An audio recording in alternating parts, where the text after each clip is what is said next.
Hello and welcome back to another episode of Money with Min. Today, we're going to talk about one of the biggest financial mistakes I made early on in my adult life. I'm going to teach you about that today so you avoid the same traps as I did. The biggest mistake I made is learning the difference between saving and investing, and specifically not learning about investing sooner and earlier in my life. So if you're new here, welcome. If you've been here before, welcome back. But either way, please consider subscribing if you want to get wiser with your money. So growing up in a first-generation Asian immigrant household, we were taught three things: get good grades, work hard, and save money. And that third part about saving money has stuck with me forever, ever since I was a kid. And no matter if it was my allowance, the money I earned from my summer jobs, or even the few jobs I had as a student in college, I would save every single penny I could for just the sake of saving. And as a 20-something-year-old with very little financial literacy at the time, all I knew was to put that money in the bank, and in the early 2000s to put some of that money into an online high-yield savings account. And with that lack of financial literacy, what I missed out on was learning about investing early on that can grow my wealth and my money to bigger numbers than my wildest dreams. So in this video, I'm going to talk about when you should save and when you should invest. Number two, the long-term wealth difference between someone who saves versus someone who invests their entire life. And number three, different phases you can consider in your life when you're shifting from a saving mindset to an investing mindset. So first, let's talk about saving versus investing, both of which are very important to financial education. But the biggest thing that a lot of people never get over is that they learn how to save, but they never learn how to invest. Now, growing up as a huge saver, I can't emphasize how important it is to start building this foundation about how to spend less than you make and pocketing the difference. Having a tangible feeling of what that money is, where it's going, and seeing what it's doing for you from an early age really sets the foundation for the rest of your life. So for a lot of people out there, they learn how to save from an early age, and they do so into their adult life. But few take the time to learn how to invest properly. And while investing might seem like a scary and risky topic for a lot of people, it's important to know when to save and when to invest. So according to this Nerdwallet article, which I'll link down below, some of the basics are: 1, if you're just starting out, save enough to build an emergency fund. This means that you have between 3 and 6 months of expenses saved up in the bank so you have easy access to for in case of emergencies. And once you have that emergency fund set, if you're saving up for a vacation or a house or a large purchase within the next year, 3 years, 5 years, definitely keep saving and holding onto that money into an accessible account. Now, one of the biggest challenges and issues I have with saving money today in the modern day and age is that even the best online savings account can give you up to maybe 0.5% interest at most. And if you combine that with inflation, if your money is growing at 0.5%, but inflation historically is 2.5, 3%, and even this year in 2021, up to 5, 6, 7% inflation, depending on the product of goods, your money is actually losing a ton of value while it's sitting inside a savings account. But the biggest benefit you have with saving money in this way is that it's safe, it's secure, it's easily accessible. The biggest downside is that it's actually losing you money by doing this. Now, when it comes to investing is something that you should take on once your basic foundational finances are in order, meaning that you have an emergency fund, you have a little bit saved up, you have your debts, including your student loans and your consumer debts in check in a good spot. Then you can start investing. Now, if you look here, if you work for a company and you have a 401k and you're contributing to that 401k, well, guess what? You're automatically investing if you didn't know that.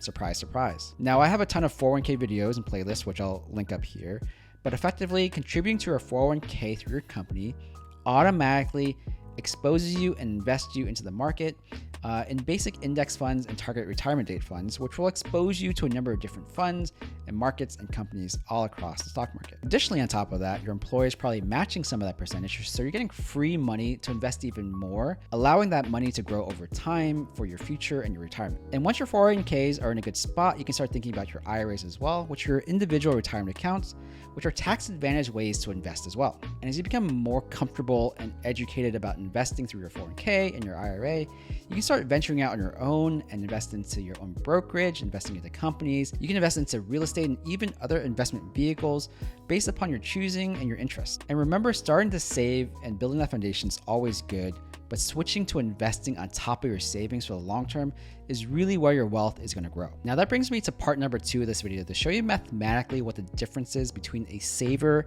and an investor over the long term. So what you see here is Nerdwallet's compound interest calculator, which I use all the time, and I'll link down below. I love this tool. So in this example, let's take a 25-year-old with $5,000 sitting in the bank, saving another $500 every month, letting that grow for 2 years at maybe a 1% interest rate if you're lucky. Like I mentioned earlier, today in 2021, you'll be lucky to get 0.5% in even the best accounts. So I'm giving this example even a much more advantageous interest rate at 1%. Over the course of 2 years, this person will have saved $17,166 in his bank account, which is pretty good, right? Now let's look at person B, who's also 25 years old, but decided to invest this money instead of just saving it. So same exact variables, $5,000 to start, investing $500 every month. And this could be through his 401k, through his IRA, through other means. But the biggest difference here is the estimated rate of return is going to be much higher for an investor. Now, given historical rates of return, we're going to put in a conservative 7% here. And if you look at the difference between a 2-year cycle, it's only about $1,000 difference. So not big of a deal. But I definitely want to make a bigger point here. So let's look at the saver at 5 years. At 5 years, he's up to $35,000 saved, and he's about 30 years old now, right? Good amount of money saved in the bank. Good for him. Now let's look at the investor over 5 years. The investor has almost $6,000 more than the saver, which is, getting up there. But the biggest variable that makes the biggest difference in this model when you talk about compound interest and compound calculators is the amount of time. This is the most powerful variable in all these calculations because time will multiply exponentially what your money does. So let's look at 10 years. At 10 years, the saver on the left here has $68,000, but the investor on the right has almost $25,000 more in that 10-year time frame. That's getting pretty big. Now let's fast forward to this person's retirement over here. Like I mentioned, he started at 25. So over 40 years when he turns 65 and is doing this day in and day out, this is 40 years, $300,000 in the bank. Very respectable amount of money. But check this out. This is where it gets wild. This investor, same exact patterns, investing $500 a month every month, and doing this for 40 years into his retirement accounts. Check this out.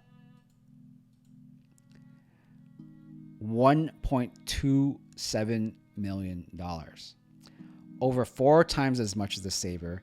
And when you hear the stories about growing yourself to millionaire over the long term, this is the easiest way to do that.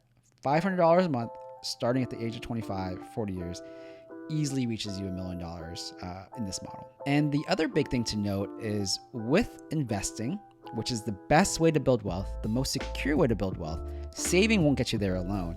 Look at how much growth you have from just the interest on that growth, right? Everything in green here is what you've built in growth and interest. So we look at how much you put in, total principal, only $245,000 over 40 years, but over $1 million of interest growth on this account.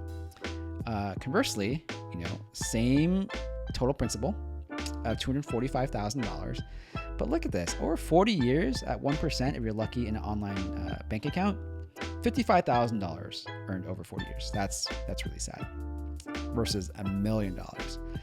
So now you get the difference between investing and saving in the long term. Be disciplined about it, be consistent about it, and your wealth will come. Now on to part 3 of this video, when I want to talk about the different phases you'll encounter as you grow your income, start investing more, and effectively just get older in life. And in this example, my assumption is that over the course of the next 5 years, 10 years, 15 years of your career, you start making more money, wiser choices, and start thinking about how to invest properly into your future. So let's first talk about phase 1, which is probably you're just starting out in your career. You don't have much money, your income's relatively low. So maybe you're between 21 and 25, and the most you can afford every month is $500, right? So maybe when you're starting out, just put $500 directly into your savings account.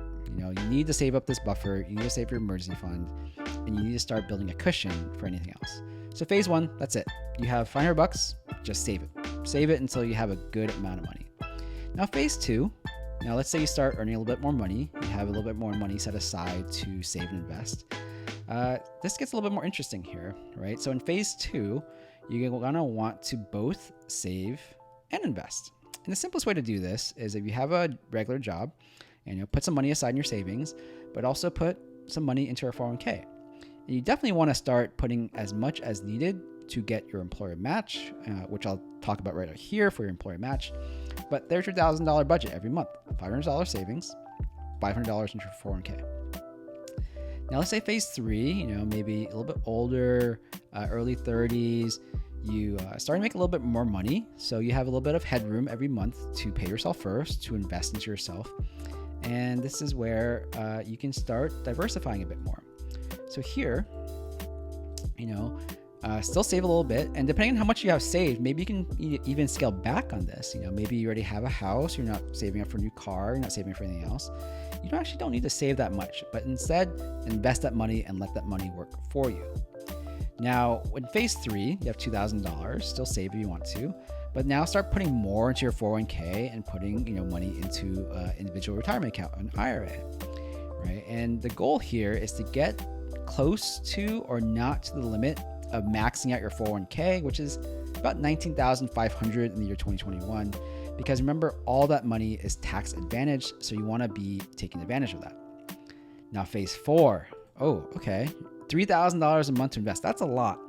So that's expecting you to grow your income quite a bit, to keep your expenses stable, and to really be disciplined about investing into yourself and saving out this money for your future.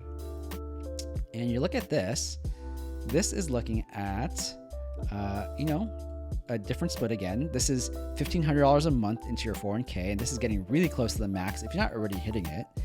This is contributing $500 a month to your IRA, which again, the limit here is $6,000, so this makes sense. But this is where it starts getting interesting, where you have this headroom to invest and save.